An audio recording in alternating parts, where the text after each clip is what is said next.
Ang tatalakayin po natin ay napakahalaga muli sa pagkakataong ito.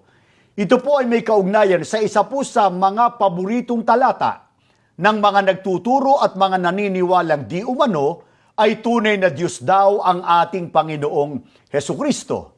Ang isa po sa mga talatang pinagbabatayan nila ay ang nakapaloob po sa Juan 10:30 na doon ay sinabi po ng ating Panginoong Hesukristo ang mga salitang ako at ang Ama ay iisa. Kaya nga po, kapatid na Diyos, sino ang isa sa grupo ng mga, sabi natin mga Catholic defenders, mga defensor katoliko, para sabihin, tunay na Diyos daw ang Panginoon Hesukristo at ang talatang ginagamit po ay yung Juan 10:30. Mabuti, kapatid na Michael, ay panoorin natin ang pahayag ni Attorney Marwil Yasos at yung kasama niyang Catholic Faith Defender na si Mr. Dwayne Cartojano. Ito po ang kanilang sinasabi.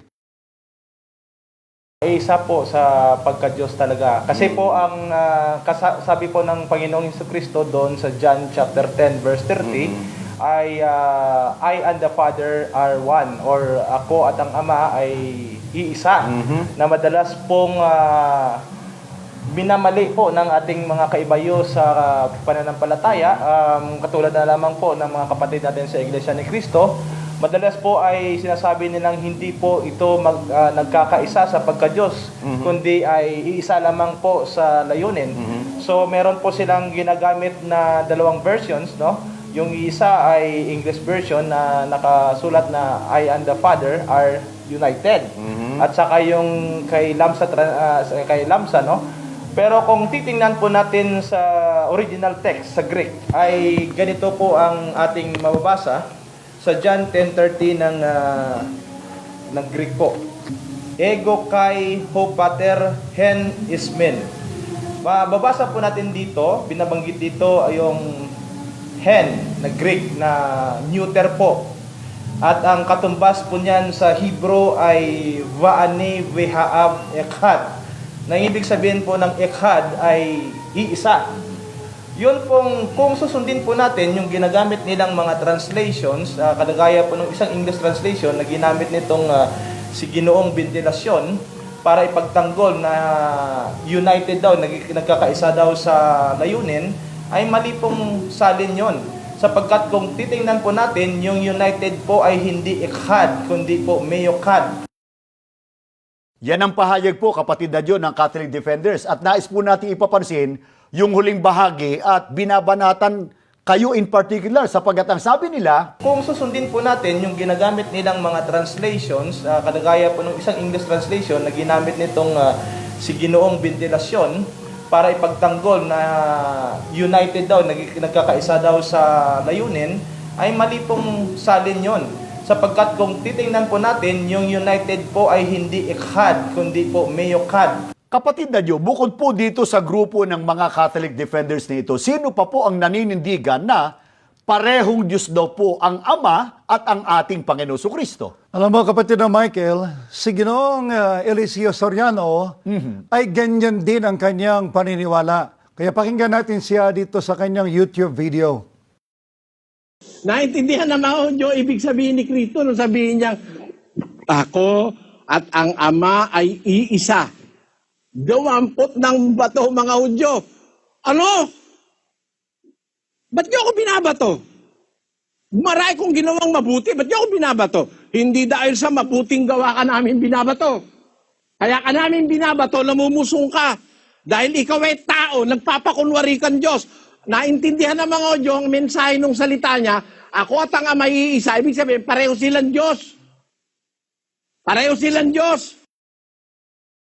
Kapatid na Diyos, tutol po ba tayo sa nilalaman ng Juan 10:30 na doon ay sinabi ng Panginoon Hesukristo ang mga salitang, ako at ang Ama ay iisa? Alam mo, kapatid na Michael, hindi tayo tutol doon sa sinabi ng ating Panginoong Hesukristo na siya at ang Ama ay isa. Alam mo, walang pagtatalo na talagang siya at ang Ama ay isa. Pero alin ang tinututulan natin? Yung kanilang naging maling pakahulugan sa sinabi ng ating Panginoon Kristo sa talatang ito. nang sabi niya, ako at ang Ama ay iisa, ang kanilang konklusyon, iisa raw sila na Diyos. Bakit? Pansinin natin. Hindi sinabi o walang sinabi ang ating Panginoong Kristo sa talata Opo. na ako at ang Ama ay iisang Diyos. Siguro ay ipagligod po natin sa kanila bago yung Juan 10:30 sapagkat yun ay konklusyon ng ating Panginoon Kristo. Tama. Ano po ba ang mga naunang pahayag ng Panginoon Kristo bago dumating dun sa talatang 30 na sinabi niya, ako at ang Ama ay iisa? E di, basahin muna natin ang mga naunang ipinahayag niya para maunawaan natin yung kanyang ginawang konklusyon. Ganito po ang sinasabi sa mga talatang 27 hanggang 29 ng Juan. Dinirinig ng aking mga tupa ang aking tinig at sila'y aking nakikilala at sila'y nagsisisunod sa akin. At sila'y binibigyan ko ng walang hanggang buhay. At kailanman ay hindi sila malilipol ni maaagaw sa aking kamay. Ang aking Ama na sa kanila ay nagbigay sa akin ay lalong dakila sa lahat. At hindi sila maaagaw ng sino man sa kamay ng aking Ama. Kaya pansinin po natin, kapatid na Michael, at ang ating mga viewers, na kung paanong hindi maaagaw sa kamay ni Kristo ang kanyang mga tupa, ganun din, hindi rin maaagaw sa kamay ng Ama. Kaya sila iisa sa layunin sa kanilang pag-aalaga sa mga tupa. Walang sino man na makaaagaw sa kanilang pangangalaga. Kaya sila nagkakaisa, hindi sa pagka-Diyos, kundi nagkakaisa o iisa sa pag-iingat ng mga tupa. Kung itanong po nila sa atin, kapatid na Diyo, maging yung ibang mga Bible scholars, sumasang-ayon po ba sa ating paninindigan na kaya binanggit ng Panginoon Kristo sa 1:30, yung ako at ang Ama ay iisa, ay nangangahulugan lang na nagkakaisa ang Ama at si Kristo sa pag-aalaga sa kanyang tupa? Tama yan, kapatid na Michael. Ganito ang pahayag ng isang scholar na si Barnes. Sa kanyang Barnes Notes on the New Testament, page 317, ganito ang kanyang sinasabi. Verse 30, I and the Father are one. The word translated one is not in a masculine, but in a neuter gender. It expresses union, but not the precise nature of the union. It may express any union, and the particular kind intended is to be inferred from the connection. In the previous verse, he had said that he and his Father were united in the same object. Thus, that is, in redeeming and preserving his people. It was this that gave occasion for this remark. So when Christ said, I and my Father are one, this scholar is saying that they are one or they are united. At ipinapapansin po natin yung binasa po ninyo, kapatid na John, na binanggit doon ni Barnes na the word translated one is not in the masculine, but in the neuter gender. Kapatid na John, ano po ba ang pinanggalingan ng wika o terminong one na binanggit niya na nasa neuter gender? Kapatid na Michael, yan ay galing sa wikang Griego or Greek. Yung Greek, yun ang siyang original language of the New Testament. Opo. Ngayon, sa Greek New Testament, ay may tatlong termino na ang katumbas sa English ay one. Yan ang ipakikita natin sa screen. Ang isa ay yung is, yan ang masculine form. Nandun din yung mia, which is the feminine form, and the neuter form is n. At ang neuter form na n, ang ginamit doon sa Juan 10:30. Kaya pagkapabasahin natin yung buong pangungusap ni Kristo sa wikang Grego, babasahin natin sa modern Greek pronunciation, ego ke opatir in esmen. Ngayon, kung itanong ko nila sa atin na ano po ba ang isang halimbawa na ginamit sa talata ng Biblia? Yung three gender forms sa Greek New Testament ay makikita din natin dun sa Efeso 4:5. Correct yan. Oo. Sa Efeso 4:5 ay ginamit una yung is, which is the masculine, is Kyrios, Opo. one Lord. Pagkatapos sa feminine, mia pistis, or one faith. And then yung neuter form na en baptisma, or one baptism.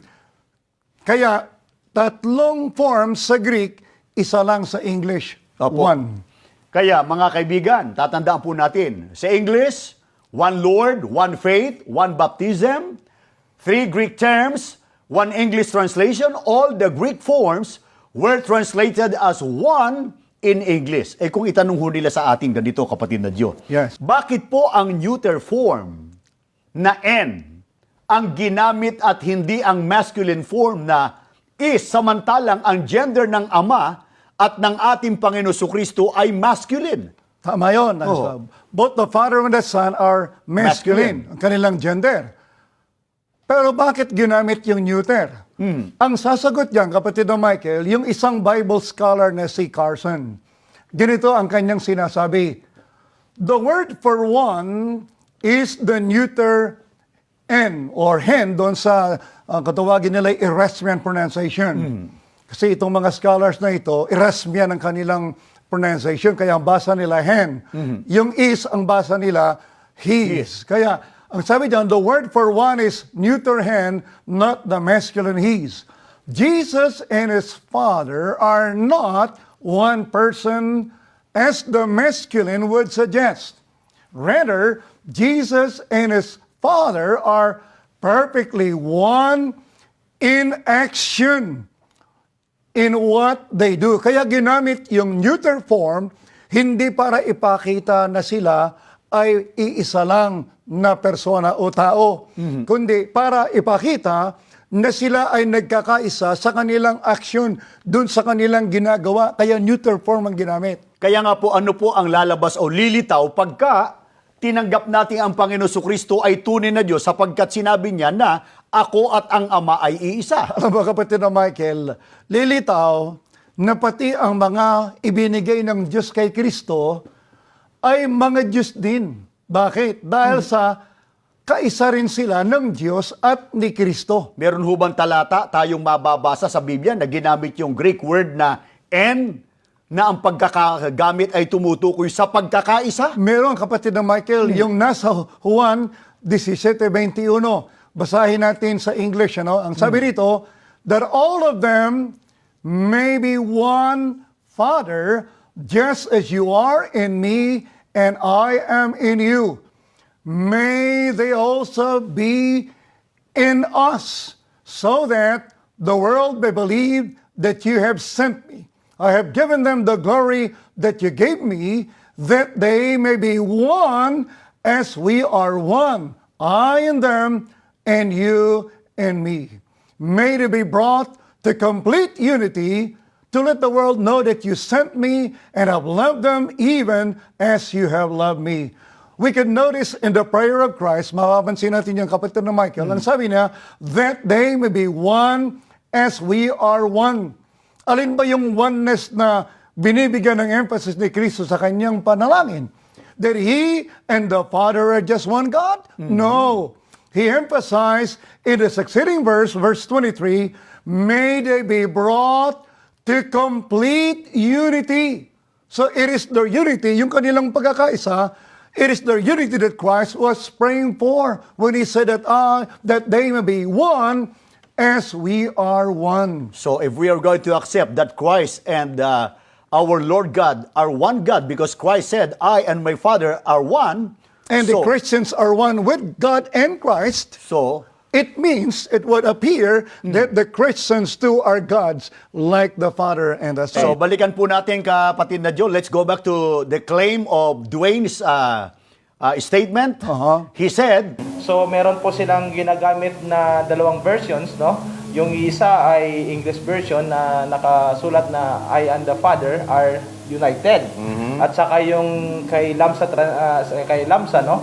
kapatid na Joe, anong reaction po natin dito? Na dalawa lang daw po. At pagkatapos, siguro alamin muna natin, i-share po natin sa mga televiewers, ano po ba nilalaman ng Lamsa version do sa 1:30? Sa Lamsa version ay ganito ang ating mababasa. I and my Father are of one accord. Yan, tamang salin yan. Sabi niya, yun daw, my Father and I are united, yun daw ay maling salin. Mali daw po yun. Maling salin daw. Eh siya ang mali ron eh. Oo.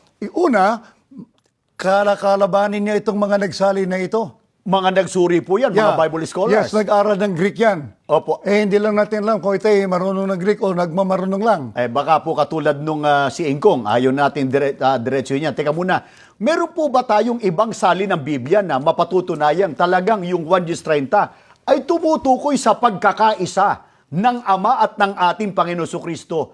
Hindi po sa pagiging Diyos, kundi sa pagmamalasakit o pag-iingat sa kawan. Meron yung Simple English Bible.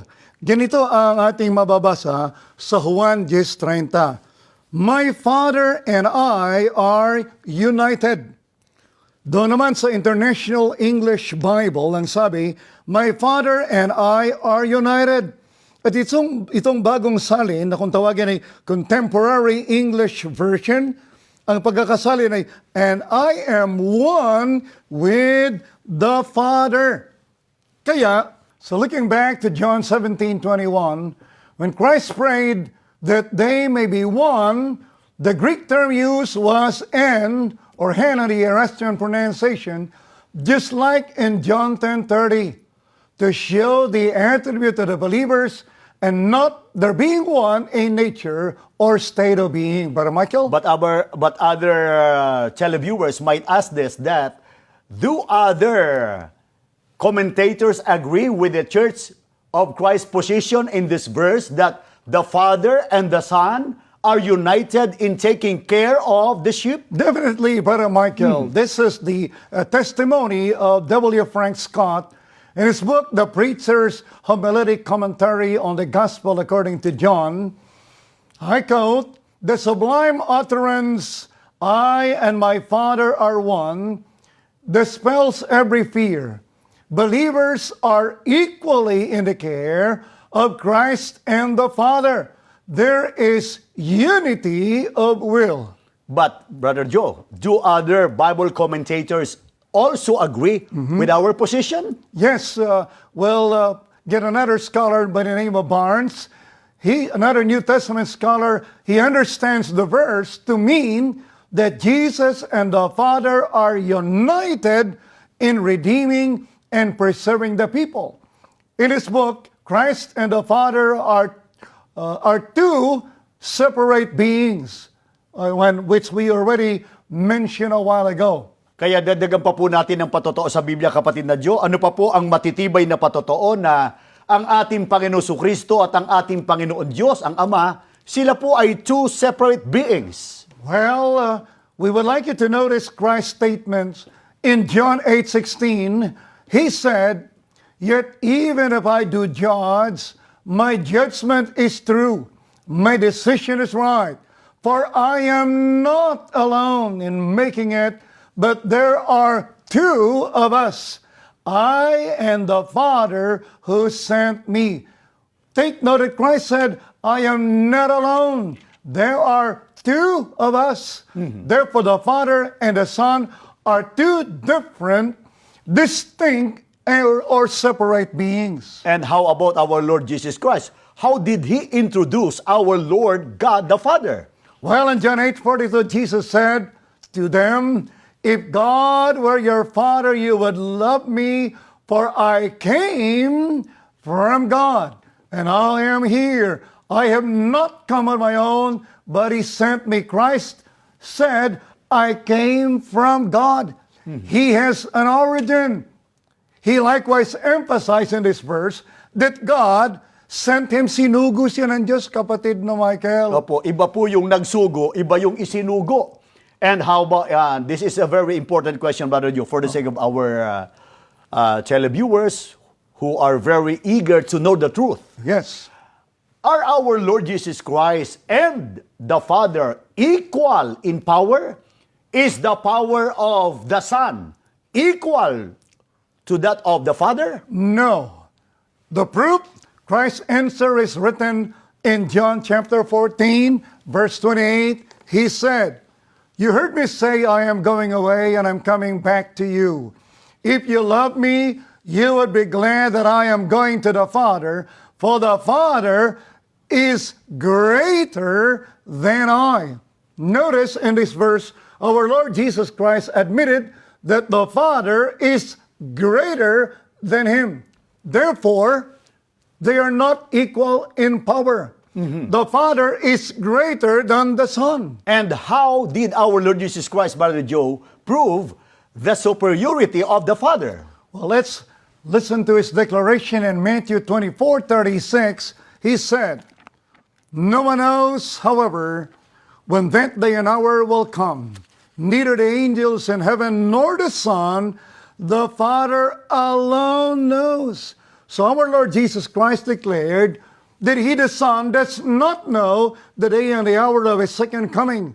Who alone knows that? It is only the Father. That's why the Father is greater or superior than the Lord Jesus Christ if we speak about his knowledge or his wisdom. And how about God the Father, Brother Joe?